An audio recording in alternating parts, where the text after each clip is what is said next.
簡化呢個份數嘅表達式。Simplify the following fraction expression。第一步，應用指數規則，將分子分解成兩個部分。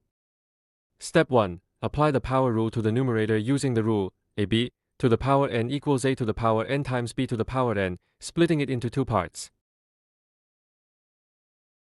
第二步，簡化分子嘅指數部分，得出結果。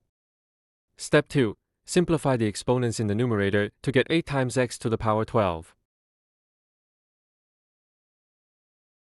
第三步，根據指數規則簡化，將份數分開成數字同變數。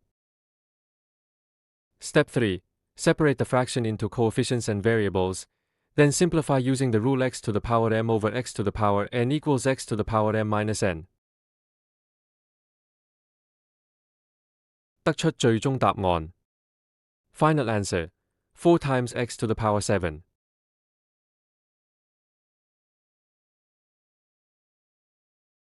多謝收睇，歡迎留言同訂閱以獲取更多內容。